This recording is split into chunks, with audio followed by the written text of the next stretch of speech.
Hi, welcome back to my mini blog. ತುಂಬ ದಿನದಿಂದ mini ಬ್ಲಾಗ್ನ upload ಮಾಡಿರಲಿಲ್ಲ. ಯಾಕೆ ಅಂದರೆ ನಾವು ನಮ್ಮ ಅಡಿಕೆ ಗಿಡಕ್ಕೆ ಸುಣ್ಣ ಹೊಡಿಲಿಕ್ಕೆ ಅಂತ ಹೋಗಿದ್ವು. ಪ್ರತಿದಿನ ಅಪ್ಲೋಡ್ ಮಾಡೋಕ್ಕೇನು ಕಷ್ಟ ಆಗ್ತಿರ್ಲಿಲ್ಲ, ಆದರೆ ಪ್ರತಿದಿನ ಬರೀ ಸುಣ್ಣ ಹೊಡೆಯೋದೇ ಅಲ್ವಾ ಅಂತ ಅಪ್ಲೋಡ್ ಮಾಡಿರಲಿಲ್ಲ. ಇದರ ಫುಲ್ ವಿಡಿಯೋನ ನಾನು ಯೂಟ್ಯೂಬ್ ಚಾನಲಲ್ಲಿ ಅಪ್ಲೋಡ್ ಮಾಡಿದ್ದೀನಿ. ಅದರಲ್ಲಿ ಏನಕ್ಕೆ ಸುಣ್ಣ ಹೊಡಿತಾರೆ, ಯಾವ ರೀತಿ ಸುಣ್ಣ ಹೊಡಿಬೇಕು, ತುಂಬಾ ಈಸಿಯಾಗಿ ಯಾವ ರೀತಿ ಸುಣ್ಣನ ಹೊಡೆಯೋದು, ಏನಕ್ಕೆ ಹೊಡಿತಾರೆ, ಹಾಗೆ ಯಾವಾಗ ಹೊಡಿಬೇಕು, ಹೊಡೆದ್ರೆ ಏನು ಪ್ರಯೋಜನ, ಹೊಡಿಲಿಲ್ಲ ಅಂದರೆ ಏನಾಗುತ್ತೆ ಅಂತ ತುಂಬ ಡೀಟೇಲ್ಸ್ ಆಗಿ ವಿಡಿಯೋನ ಅಪ್ಲೋಡ್ ಮಾಡಿದ್ದೀನಿ. ಒಂದು ಸಲ ಚೆಕ್ಔಟ್ ಮಾಡಿ. ವಿಡಿಯೋ ಇಷ್ಟ ಆದರೆ ನನ್ನ ಚಾನಲ್ಗೆ ಸಬ್ಸ್ಕ್ರೈಬ್ ಮಾಡಿ, ಲೈಕ್ ಮಾಡಿ, ಹಾಗೆ ಶೇರ್ ಮಾಡಿ, ಕಮೆಂಟ್ ಮಾಡಿ. ತುಂಬ ದಿನಗಳ ಏನಿಲ್ಲ, 1 ವೀಕಿಂದ ವಿಡಿಯೋನ ಅಪ್ಲೋಡ್ ಮಾಡಿರಲಿಲ್ಲ ಮಿನಿ ಬ್ಲಾಗು.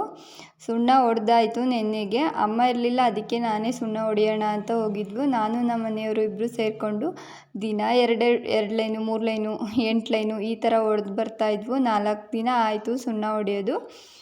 ಫೈನಲಿ ಕಂಪ್ಲೀಟ್ ಆಯಿತು. ಸುಣ್ಣ ಬೇಸಿಗೆಯಲ್ಲಿ ಹೊಡಿಲೇಬೇಕು. ಹೋದ ವರ್ಷ ಹೊಡಿಲಿಲ್ಲ ಅಂತ ತುಂಬಾ ಪ್ರಾಬ್ಲಮ್ ಆಗಿತ್ತು. ಏನಂದರೆ ಗಿಡ ಎಲ್ಲ ಗೆಡ್ಡೆ ಎಲ್ಲ ಸುಟ್ಟೋಗಿರೋ ಥರ ಆಗಿತ್ತು. ಅದಕ್ಕೋಸ್ಕರ ಈ ಸಲ ಒಂದು 12 kg ಸುಣ್ಣನ ತಂದು ಅದಕ್ಕೆ ಏನೇನೋ ಮಿಕ್ಸ್ ಮಾಡಿ ಹೊಡೆದಿದ್ದೀವಿ. ಏನೇನೆಲ್ಲ ಹಾಕ್ಬೋದು ಅಂತ ವಿಡಿಯೋದಲ್ಲಿ ಹೇಳಿದ್ದೀನಿ. ಯೂಟ್ಯೂಬ್ ಚಾನಲಲ್ಲಿ ಚೆಕ್ಔಟ್ ಮಾಡಿ. Thank you.